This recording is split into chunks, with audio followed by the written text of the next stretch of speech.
March 25, 1945.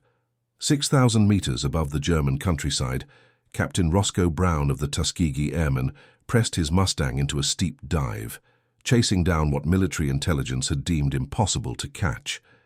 The sleek German jet fighter ahead of him was supposed to represent the future of aerial warfare, a technological marvel that would turn the tide of the conflict. What the German High Command did not anticipate was that their revolutionary aircraft would meet its match in the hands of pilots they had dismissed as inferior.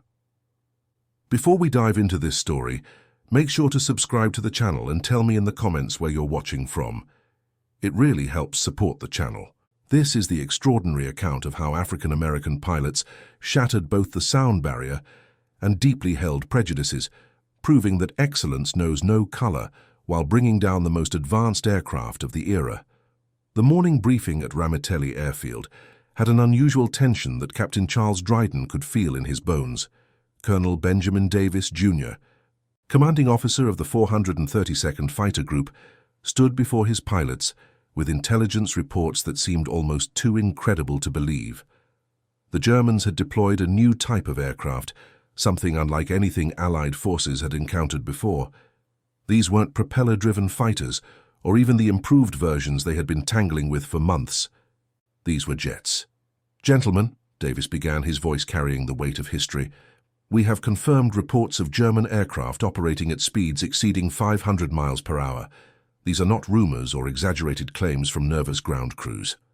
Our reconnaissance has photographed these aircraft, and they represent a significant shift in aerial capability." Lieutenant Colonel William Campbell, the group's operations officer, spread photographs across the briefing table. The images showed aircraft with swept wings and no visible propellers, their sleek fuselages unlike anything in the Allied inventory. The technical specifications accompanying the photos were sobering.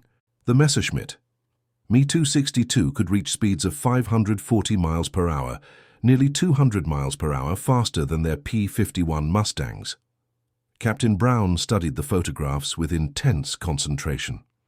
As one of the most experienced pilots in the squadron, having completed over 60 combat missions, he understood the implications immediately. The German jets represented more than just a technological advancement. They were a potential game-changer that could extend the conflict significantly if left unchecked. The intelligence estimates suggest the Germans have approximately 50 to 70 of these aircraft operational, Davis continued. They're being used primarily for intercepting our bomber formations, and early reports indicate they're achieving success rates we haven't seen from German fighters in months. First Lieutenant Edward Toppins raised his hand. "Sir, what are our engagement protocols? Our current tactics were developed for conventional fighters." The question highlighted the challenge facing every Allied pilot. Conventional air-to-air combat relied on speed, maneuverability, and positioning. Against aircraft that could outrun anything in the Allied arsenal by significant margins, traditional tactics would need complete revision. "That's precisely what we're here to discuss," Davis replied.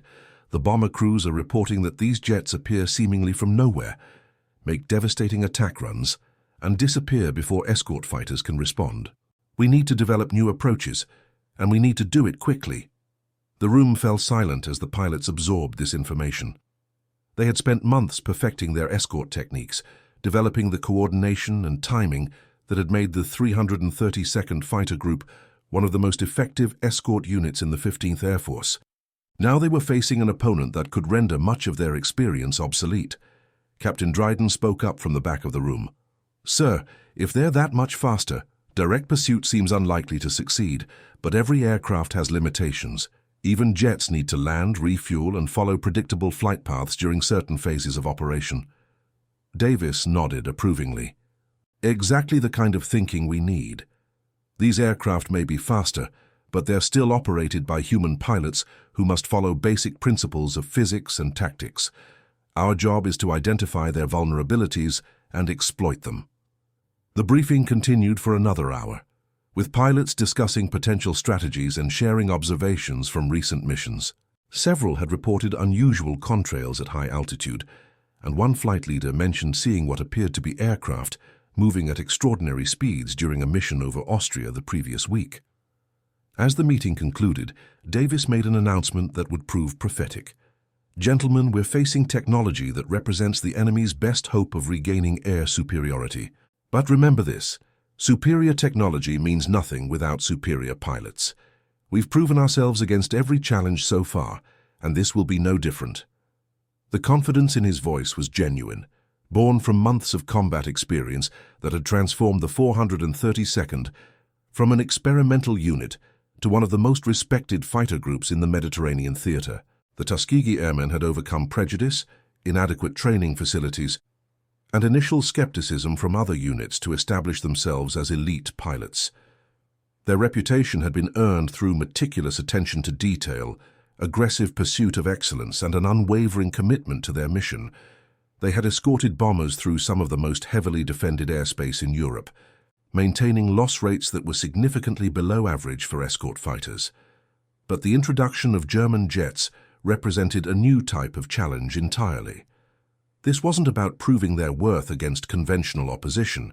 It was about adapting to revolutionary technology with tactics that hadn't been written yet. Captain Brown spent the afternoon studying every available piece of intelligence about the Me-262.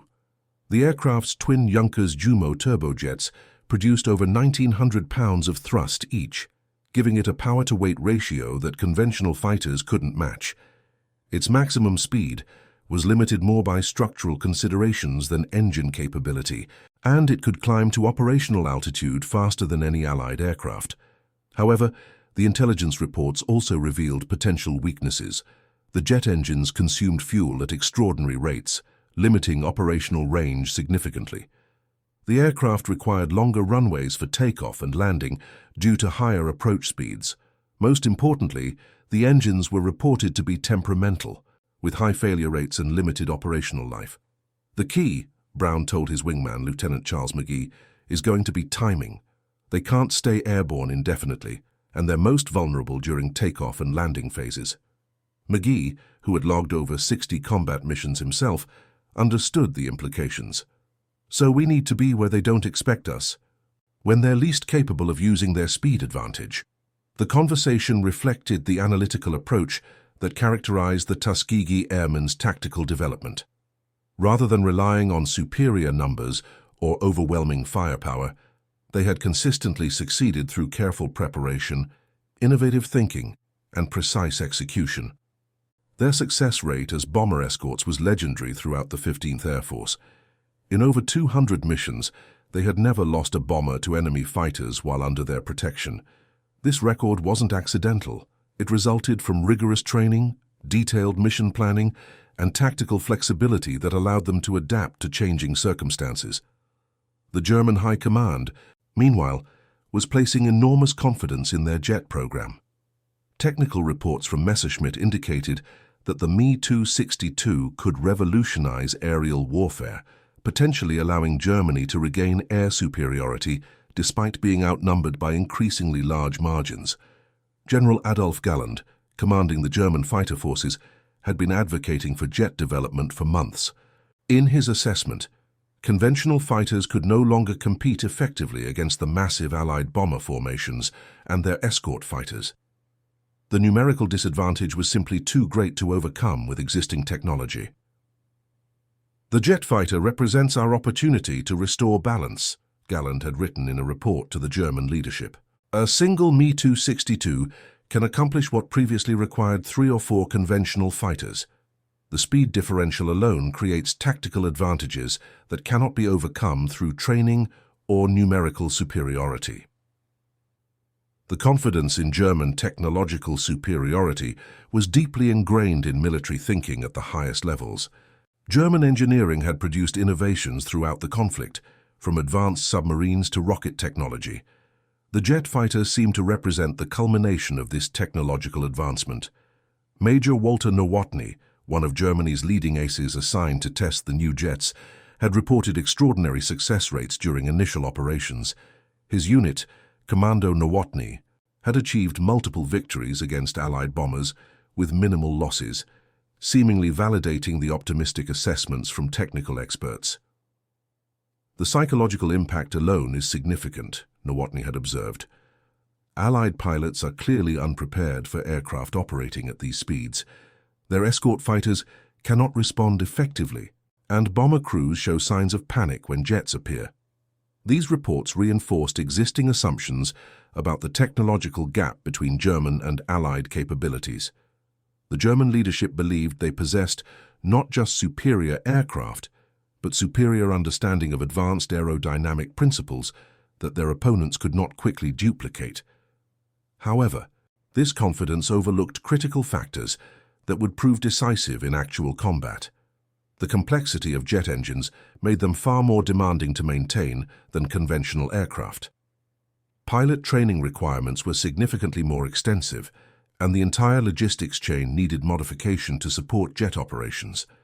Most importantly, the German assessment underestimated the tactical adaptability of Allied pilots, particularly units like the Tuskegee Airmen, who had consistently demonstrated ability to overcome technological disadvantages through innovative approaches and superior execution. The morning of March 25th began with routine preparations for what appeared to be a standard bomber escort mission. The target was a locomotive repair facility near Berlin, requiring a deep penetration into German airspace, where jet fighters were most likely to appear. Captain Brown completed his pre-flight inspection of his P-51 Mustang with the same meticulous attention to detail that characterized all his preparations. Every control surface, every instrument, every piece of equipment received careful examination. The Mustang was a superbly engineered aircraft, but it would be operating at the limits of its performance envelope against jet opposition. The weather conditions were optimal for flying: clear skies, good visibility, and light winds that would allow both bombers and escorts to maintain tight formations. These conditions would also favor the German jets, which could maximize their speed advantage in clear air. Lieutenant McGee, assigned as Brown's wingman for the mission, completed his own preparations with equal thoroughness. The partnership between pilot and wingman was critical in fighter operations, requiring absolute trust and seamless communication. Against jet fighters, this coordination would become even more essential. "Formation looks good," McGee observed, watching the bomber stream assembling at 25,000 feet. B-24s are maintaining tight spacing, and the escort coverage appears comprehensive. The bomber formation consisted of 48 B-24 Liberators from the 464th Bomb Group, arranged in defensive boxes that maximize their combined firepower while minimizing vulnerability to fighter attacks. Each box contained 12 aircraft flying in precise formations that had been perfected through months of combat experience. The escort fighters were positioned at multiple altitudes, with squadrons assigned to specific sectors around the bomber formation. The Tuskegee Airmen were responsible for high cover, operating at altitudes where German jets were most likely to make their initial attacks. As the formation crossed into German airspace, radio discipline became paramount. Excessive communication could reveal tactical intentions to German radio intercept stations, while insufficient communication could leave units uncoordinated when threats appeared. "Bandits 11 o'clock high, Angels 35, came the calm voice of Major Gwyn Pearson, leading the squadron. The radar operator on a nearby B-24 had detected multiple aircraft approaching from the northwest at extreme altitude. Captain Brown scanned the indicated sector, initially seeing nothing but empty sky. The bogey aircraft were still too distant to identify visually, but their altitude and approach vector suggested they might be the expected jet fighters. "Tally-ho, I have visual," reported Lieutenant Robert Williams from the lead element. "Count 4 aircraft, unusual profiles, high-speed approach." The confirmation sent a surge of anticipation through the fighter pilots. This would be their first opportunity to engage the jets under favorable conditions, with adequate altitude and positioning to attempt intercept. "All Redtail flights, this is Redtail Leader," Major Pearson transmitted. "Maintain formation integrity and altitude advantage. Do not pursue individual targets beyond support range." The tactical guidance reflected hard-learned lessons from previous encounters with German jets. Allied pilots had discovered that aggressive pursuit of individual jet fighters often resulted in isolated aircraft being overwhelmed by superior speed and climbing ability. Captain Brown watched the approaching aircraft through his gun sight, noting details that confirmed their identity as Me-262s. The swept wing configuration and absence of visible propellers were distinctive, but it was their closing speed that truly demonstrated their revolutionary capability. "Jesus," McGee muttered over the radio. "Those things are moving." The jets were approaching at a rate that made conventional intercept calculations obsolete. Traditional fighter engagements developed over minutes as aircraft maneuvered for position. Against jets, the entire engagement might last only seconds. "Redtail 4, maintain your position," Brown called to his wingman. "We're going to let them commit to their attack run, then position for deflection shots during their recovery." The tactical approach represented a fundamental shift from conventional air-to-air combat. Instead of seeking to outmaneuver their opponents, they would attempt to position themselves in the path of aircraft moving too fast to change direction quickly. The German jets began their attack dive on the bomber formation, their speed building rapidly as they descended from 35,000 feet. The bomber crews tracked them with their defensive weapons, but the jet's speed made accurate gunfire extremely difficult. Captain Brown rolled his Mustang into a diving turn, calculating an intercept course that would bring him into firing position as the jets completed their attack run. The physics of the engagement were challenging. His aircraft was moving at less than half the speed of his targets, requiring precise timing to achieve even brief firing opportunities. "Redtail leader, the bombers are taking hits," reported one of the escort pilots. 3 jets made successful attack runs. 4th jet appears to be beginning recovery climb. The radio transmission confirmed what Brown could see developing ahead of him. 3 of the jets had completed devastating attacks on the bomber formation and were already beyond effective range. But the 4th aircraft was following a more predictable flight path, climbing at a rate that brought it within potential intercept range. "Redtail 2, I'm committing on the climbing bogey," Brown transmitted. "Maintain high cover and watch for additional threats." He pushed his Mustang into a steep dive, building speed for the intercept attempt. The German jet was climbing rapidly, but following a relatively straight path, apparently confident that no Allied fighter could match its performance. The convergence developed exactly as Brown had calculated. The jet pilot, focused on gaining altitude and distance from the bomber formation, failed to notice the Mustang positioning for a deflection shot until it was too late to maneuver effectively. Brown pressed the trigger for a 3-second burst, watching his tracers converge on the target aircraft. The 650 caliber machine guns delivered a devastating volume of fire that struck the jet's starboard engine and wing root. The effect was immediate and catastrophic. The damaged engine erupted in flames, and the aircraft's clean aerodynamic lines were disrupted by battle damage that destroyed its speed advantage. The German pilot attempted to maintain control, but the combination of engine failure and structural damage made recovery impossible. "Splash 1 jet!" Brown called over the radio, watching the enemy aircraft enter an unrecoverable spin that would end in impact with the ground far below. The destruction of the Me-262 represented more than just a successful engagement. It demonstrated that the German jets, despite their impressive performance, remained vulnerable to well-executed tactics and precise marksmanship. Lieutenant McGee, maintaining overwatch position, had observed the entire engagement with growing excitement. "Outstanding shooting, Roscoe. The bastard never knew what hit him." The profanity, unusual for the normally disciplined radio procedures, reflected the emotional impact of achieving the seemingly impossible. They had not only engaged a jet fighter successfully, but had achieved a confirmed victory using conventional tactics adapted to extraordinary circumstances. The bomber formation continued toward its target, but the psychological impact of the engagement extended far beyond the immediate tactical situation. News of the victory spread rapidly through radio networks, reaching Allied air commanders who had been struggling to develop effective responses to the German jet threat.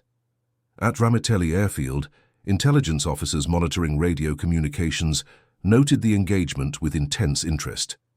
This was the first confirmed victory by Allied fighters over an Me-262, achieved by pilots whose very presence in combat had been controversial less than 2 years earlier.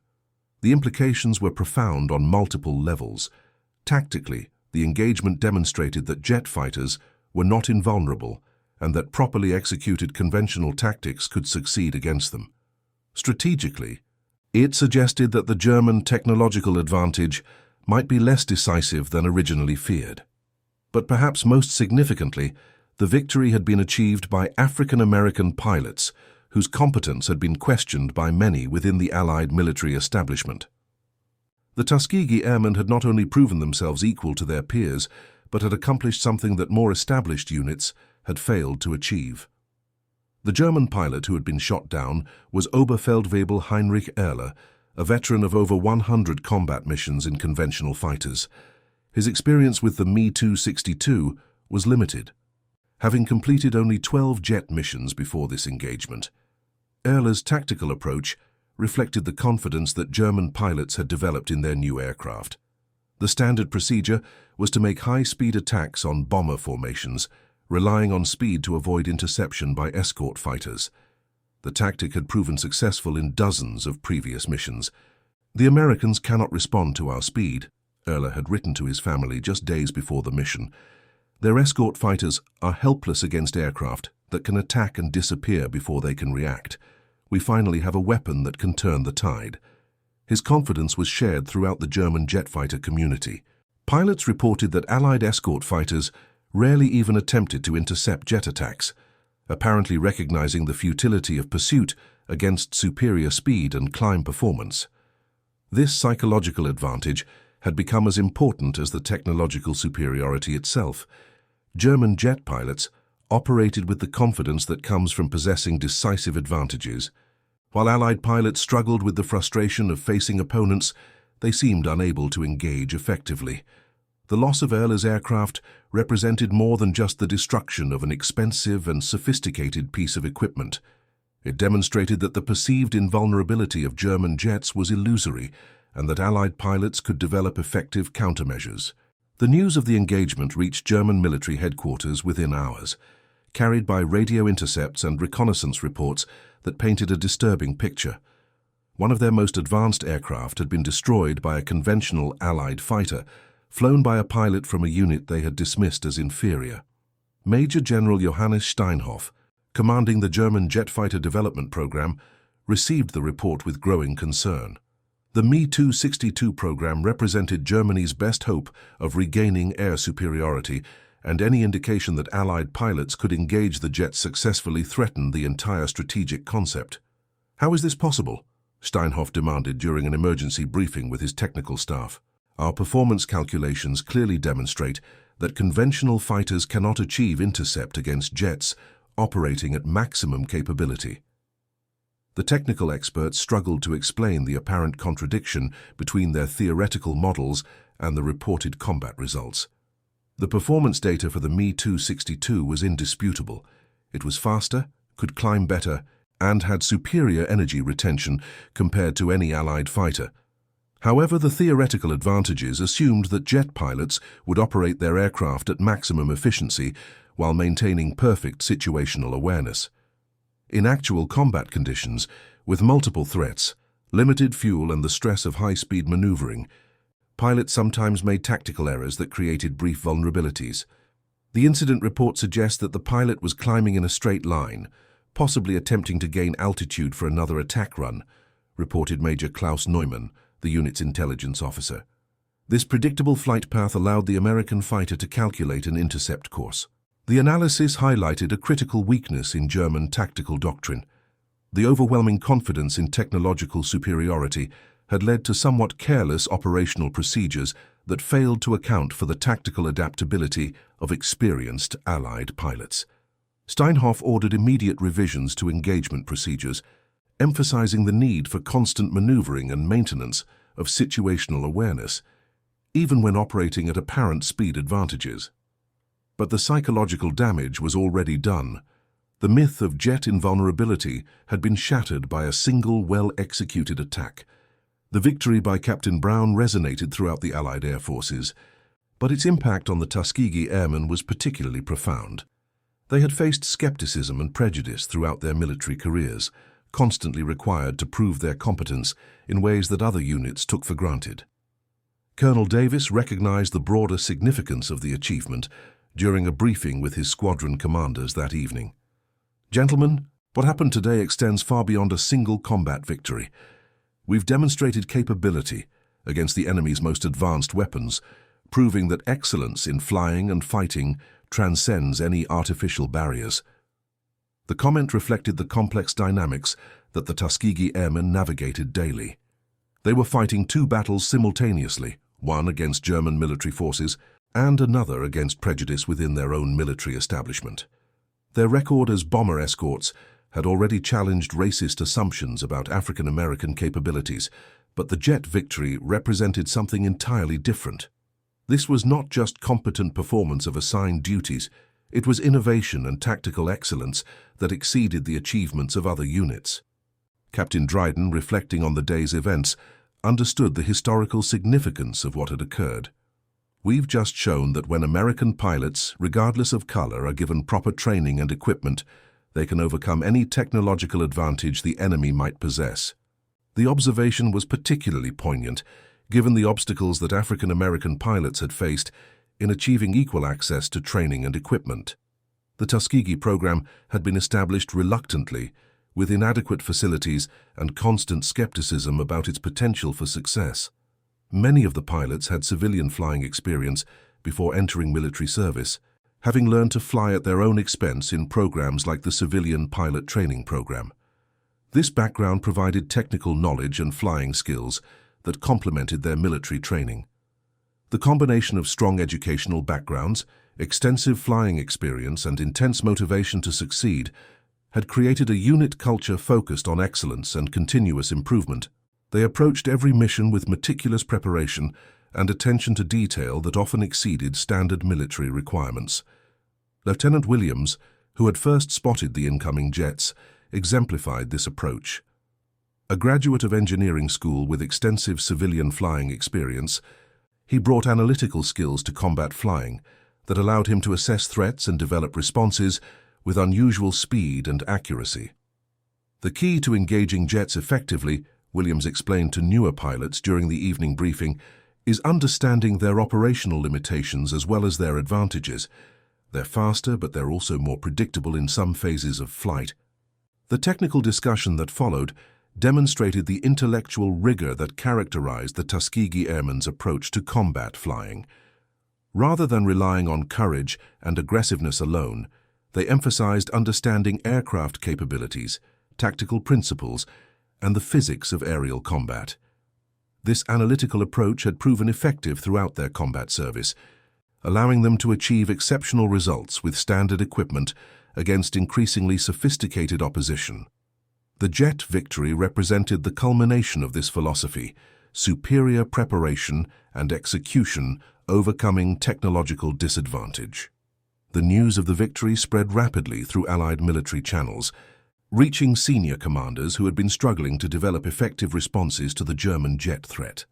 Air Marshal Sir Arthur Tedder, Deputy Supreme Allied Commander, requested detailed tactical reports on the engagement.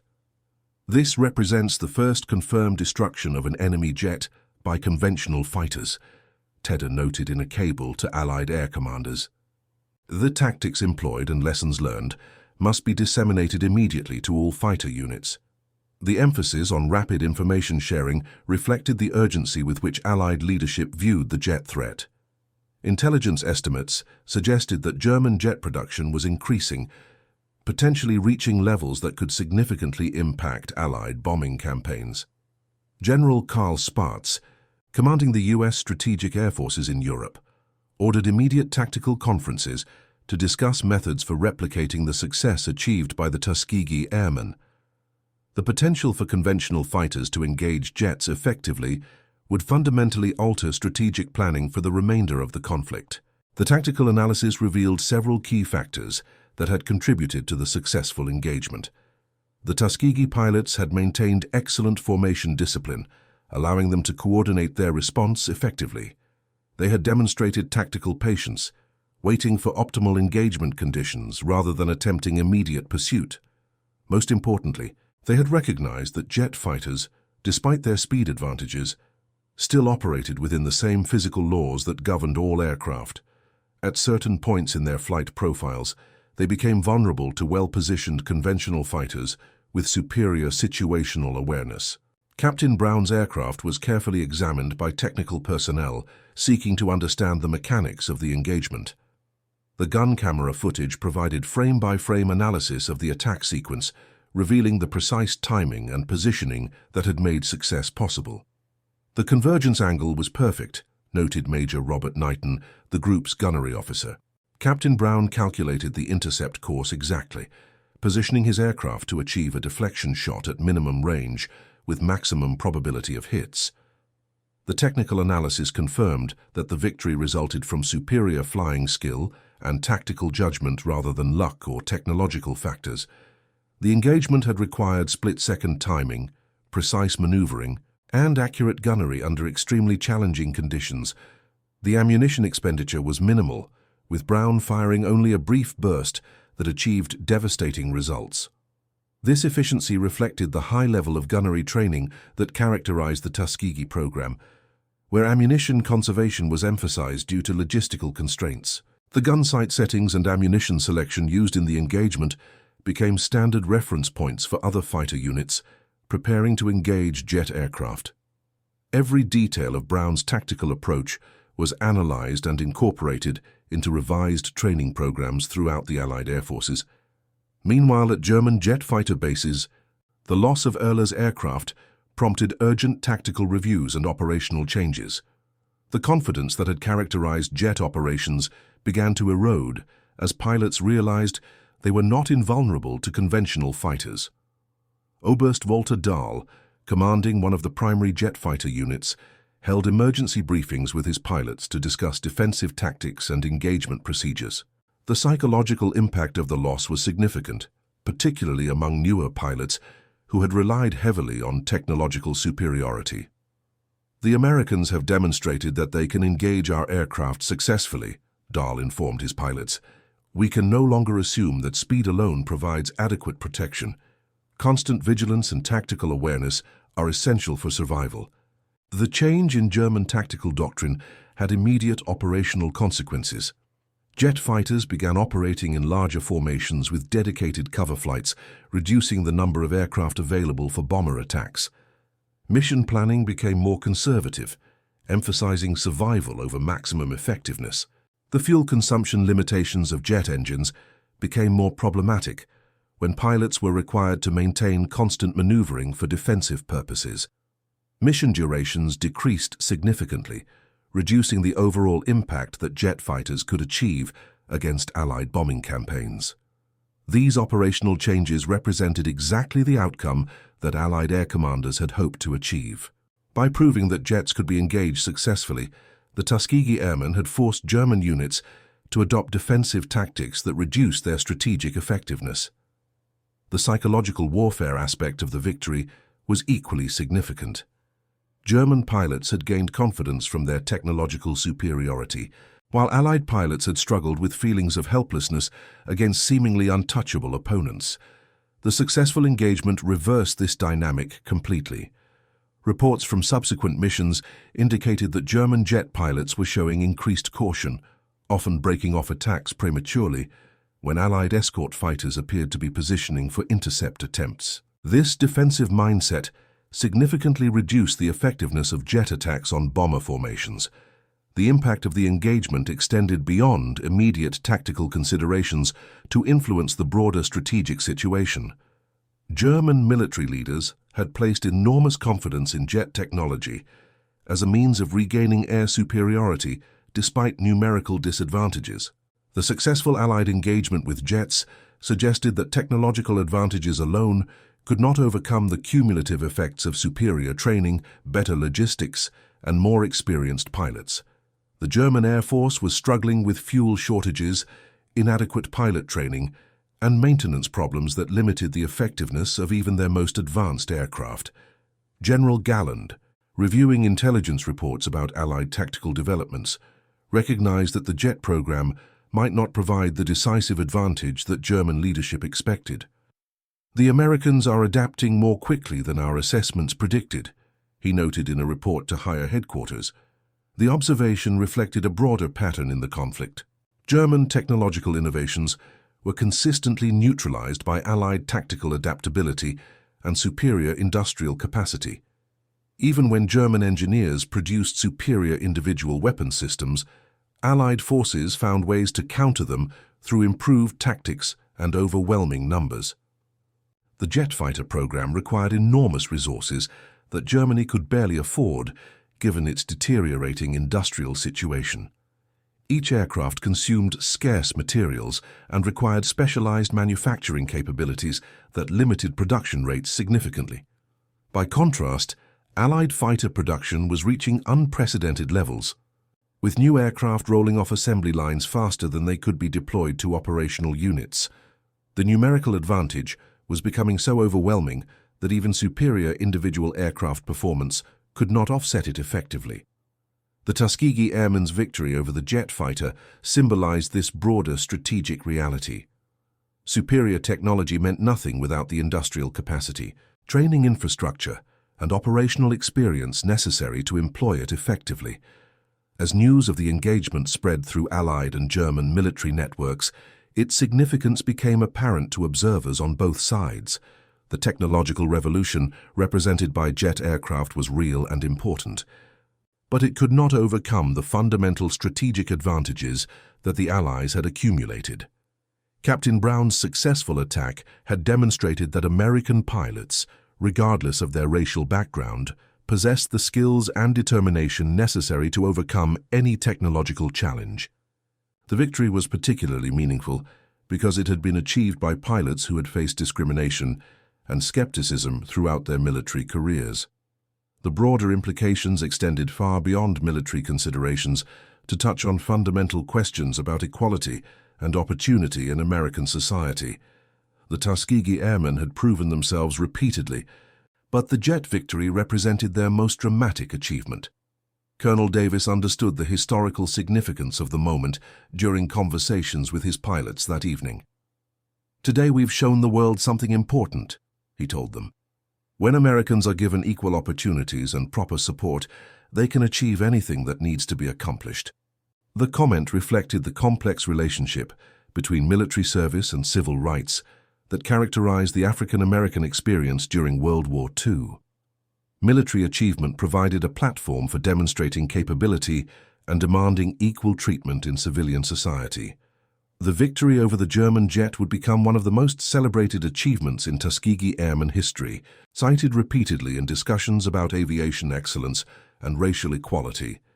But for the pilots involved, it represented simply another day of doing their jobs with the professionalism and skill that defined their unit. Lieutenant McGee, reflecting on the engagement years later, emphasized the routine nature of their exceptional performance. "We trained hard, we flew well, and we accomplished our mission. The fact that our opponents had jet aircraft didn't change our approach to the job." This matter-of-fact attitude toward extraordinary achievements characterized the Tuskegee Airmen throughout their combat service.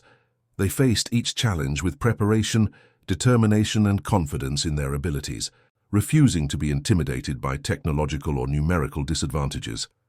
The tactical lessons learned from the jet engagement were immediately incorporated into training programs at Tuskegee Institute and other pilot training facilities. The specific techniques that had proven successful became standard curriculum for fighter pilots preparing for European deployment. The gun camera footage from Brown's aircraft was studied frame by frame, providing detailed analysis of the timing and positioning that had made the engagement successful. These visual records became invaluable training aids for pilots learning to engage high-speed targets. The ammunition selection and gun sight settings used in the engagement were standardized across fighter units, ensuring that all pilots would be prepared to replicate the tactical approach if opportunities arose. Every technical detail was examined and documented for future reference. Fighter tactics instructors emphasized the importance of patience and positioning over aggressive pursuit when engaging superior performance aircraft. The Tuskegee approach of waiting for optimal conditions rather than forcing engagement became standard doctrine. The success of conventional fighters against jets provided strategic planning officers with revised assessments of German capabilities and potential countermeasures. The jet threat, while still significant, no longer appeared insurmountable with properly trained and equipped forces. Intelligence estimates regarding German jet production and deployment were revised to account for operational limitations that had become apparent through combat experience. The theoretical performance advantages of jets were balanced against practical factors that reduced their effectiveness. The psychological impact of the victory extended to bomber crews who had been experiencing increased losses to jet attacks. Knowing that their escort fighters could engage jets successfully provided renewed confidence in the protective capability of Allied air power. Mission planning for future bombing campaigns incorporated lessons learned from the successful jet engagement, with escort fighters positioned and equipped specifically to counter high-speed interceptors. The tactical innovations pioneered by the Tuskegee Airmen became standard procedure. The German reaction to losing their first jet in combat was swift and comprehensive. Technical analysis of the wreckage when recovered revealed no mechanical failures that might have contributed to the loss. The aircraft had been functioning normally when destroyed by enemy fire. This confirmation that the loss resulted from tactical factors rather than technical problems prompted urgent revisions to German jet fighter doctrine. The previous confidence in technological invulnerability was replaced by recognition that superior tactics could overcome performance advantages. Pilot training programs for jet fighters were expanded to include extensive combat maneuvering instruction, with emphasis on maintaining situational awareness and avoiding predictable flight patterns. The casual operational procedures that had characterized early jet missions were replaced by much more rigorous tactical discipline. The fuel consumption penalties associated with increased maneuvering became a significant operational constraint. Jet missions required careful planning to ensure adequate fuel reserves for defensive tactics while still achieving mission objectives. The maintenance requirements for jet engines increased dramatically when pilots began using maximum performance more frequently for defensive purposes. Engine life decreased significantly, requiring more frequent overhauls and reducing aircraft availability rates. These operational constraints combined to reduce the overall effectiveness of German jet fighter units, exactly as Allied planners had hoped. By forcing defensive tactics on the jets, conventional fighters had achieved strategic success even when direct combat engagements were rare. The morale impact on German jet pilots was considerable, as their previous confidence in technological superiority was replaced by uncertainty about their ability to survive encounters with skilled Allied pilots. This psychological shift affected mission planning and tactical aggressiveness significantly. Reports from German pilot debriefings indicated growing respect for Allied fighter pilots, particularly units that had demonstrated capability against jet aircraft. The casual dismissal of Allied capabilities that had characterized earlier German assessments was replaced by careful tactical analysis. The Tuskegee Airmen continued their combat operations with increased confidence following the jet victory, but without any reduction in their careful preparation and tactical discipline. They understood that their success resulted from superior training and execution rather than luck. Captain Brown flew 23 additional combat missions after destroying the jet fighter, participating in bomber escort duties that contributed to the systematic destruction of German industrial capacity. His total combat record included 68 missions, with multiple confirmed victories against conventional aircraft as well. The tactics that had proven successful against jets were refined through subsequent combat experience, with Tuskegee pilots developing increasingly sophisticated approaches to engaging high-performance aircraft. Their innovations influenced fighter tactics throughout the Allied air forces. The unit's reputation for tactical excellence and reliability continued to grow, with bomber crews specifically requesting escort coverage from the Tuskegee Airmen when flying particularly hazardous missions. This professional recognition represented the ultimate validation of their capabilities. The historical significance of their achievements became apparent as the conflict drew toward its conclusion. The Tuskegee Airmen had not only proven themselves equal to their peers, but had established new standards for tactical innovation and professional excellence. Their victory over German jet fighters represented more than just a successful combat engagement. It symbolized the triumph of human excellence over technological advantages and the validation of equality in military service. The psychological impact extended far beyond the immediate tactical situation. The German leadership's reaction to the growing effectiveness of Allied countermeasures against jet fighters reflected broader concerns about the strategic situation. The technological advantages that had sustained German hopes for reversing their military fortunes were proving insufficient against superior Allied resources and tactical adaptability. Field Marshal Hermann Göring, commanding the German Air Force, received increasingly pessimistic assessments about the jet fighter program's potential impact. The initial optimism about revolutionary capability was being replaced by recognition that technological innovation alone could not overcome fundamental strategic disadvantages. "The Americans are learning to counter our jets faster than we anticipated," Göring noted during a conference with technical specialists. "Even our most advanced aircraft cannot overcome their numerical superiority and improving tactics." The assessment represented a significant shift from earlier German confidence in technological solutions to strategic problems. The reality of combat operations had demonstrated that superior individual weapons systems could not compensate for inadequate production capacity and pilot training programs. The resource requirements for jet fighter production were consuming materials and manufacturing capacity that Germany desperately needed for other military programs. The complex engines required specialized alloys and precision manufacturing that diverted resources from conventional aircraft production. Pilot training for jet operations required significantly more time and fuel than conventional fighter programs, creating bottlenecks in pilot production that limited the effectiveness of increased aircraft availability. Even when jets were available, qualified pilots were often scarce. The maintenance infrastructure required for jet operations was far more complex than conventional aircraft, requiring specialized equipment and trained personnel that were difficult to provide given Germany's deteriorating logistical situation. These practical limitations combined to reduce the operational impact of German jet fighters far below their theoretical potential. The aircraft that did reach operational status were often limited by fuel shortages, maintenance problems, or inadequately trained pilots. The successful Allied engagements with jets, beginning with the Tuskegee victory, accelerated the psychological deterioration that was affecting German pilot morale throughout the Air Force. The confidence that had sustained German pilots through years of increasingly desperate combat was finally beginning to crack. Intelligence reports from captured German pilots revealed growing pessimism about their ability to achieve meaningful tactical success against Allied air power. The overwhelming numerical disadvantage, combined with improving Allied tactics, created a sense of hopelessness that affected mission planning and execution.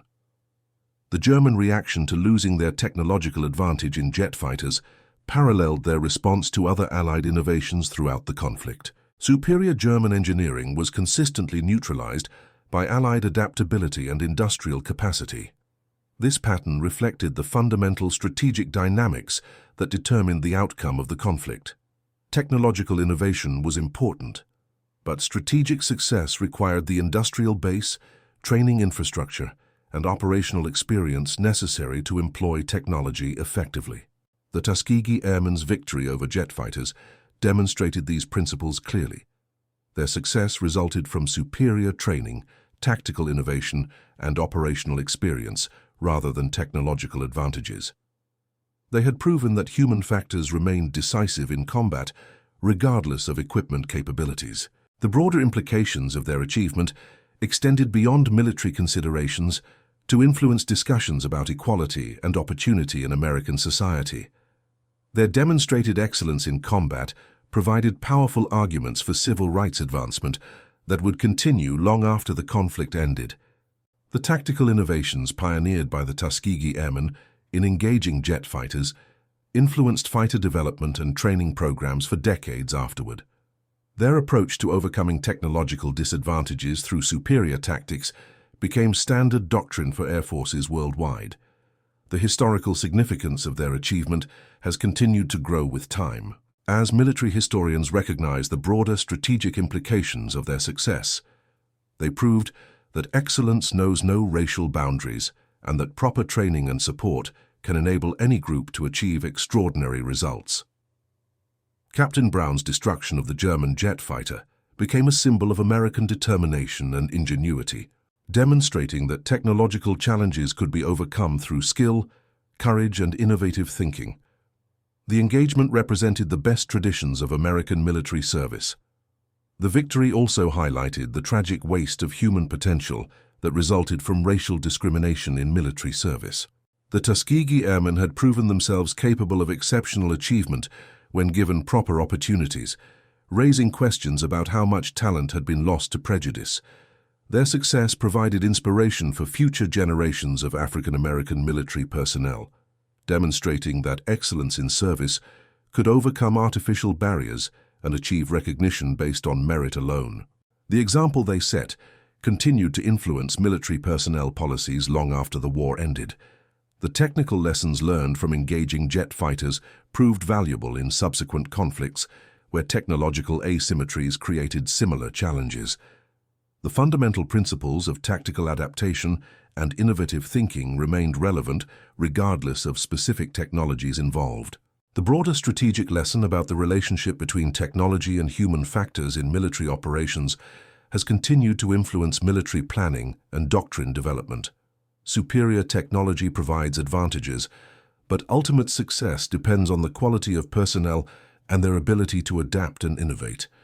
The legacy of the Tuskegee Airmen extends far beyond their specific military achievements to encompass fundamental questions about equality, opportunity, and human potential. Their victory over German jet fighters represents one of the most dramatic examples of excellence, overcoming both technological and social barriers. As the war in Europe approached its conclusion, the significance of the Tuskegee achievement became even more apparent. They had not only contributed to Allied victory, but had established new standards for military excellence that would influence aviation for generations to come. The moment when Captain Brown destroyed the German jet fighter marked more than just a successful combat engagement. It represented the intersection of technological innovation, tactical excellence, and social progress that characterized the American experience in World War II. The German pilot who died in that engagement represented the limitations of technological superiority without adequate strategic support. Despite flying the most advanced aircraft of its era, he was defeated by superior tactics and marksmanship from a pilot flying conventional equipment. The contrast between German technological capability and strategic weakness became increasingly apparent as the conflict continued. Even their most impressive innovations could not overcome the fundamental disadvantages of inadequate resources, poor training, and declining morale. The Allied victory in the air war resulted from the combination of industrial capacity, technological adaptability, and human excellence that the Tuskegee Airmen exemplified. Their achievement represented the best qualities of the Allied war effort. The destruction of the German jet fighter by African American pilots also symbolized the democratic ideals for which the war was being fought. The victory demonstrated that excellence and courage were not limited by racial boundaries, providing powerful validation for principles of equality and opportunity. The tactical innovations developed by the Tuskegee Airmen continued to influence military aviation long after the specific technologies that prompted them became obsolete. Their approach to overcoming disadvantages through superior preparation and execution remained relevant for future challenges. The psychological impact of their victory extended throughout both Allied and German military organizations, demonstrating that technological advantages could be overcome through superior training and tactical innovation. This lesson influenced military development programs for decades afterward. The historical significance of the engagement continues to grow as scholars recognize its broader implications for understanding the relationship between technology, tactics, and human factors in military operations. The victory represents a classic example of adaptation overcoming initial disadvantage. The personal courage and professional excellence demonstrated by Captain Brown and his wingman reflected the qualities that characterized the Tuskegee Airmen throughout their combat service. They approached every challenge with determination to succeed regardless of obstacles. Their success in engaging jet fighters provided validation for the training programs and selection criteria that had produced such capable pilots despite facing discrimination and skepticism throughout their preparation. Excellence could not be suppressed by artificial barriers. The victory also demonstrated the importance of providing equal opportunities for all personnel to contribute to national defense. The Tuskegee Airmen had achieved results that benefited the entire Allied war effort, proving that discrimination weakened rather than strengthened military capability. And that concludes our story. If you made it this far, please share your thoughts in the comments. What part of this historical account surprised you most? Don't forget to subscribe for more untold stories from World War II and check out the video on screen for another incredible tale from history. Until next time.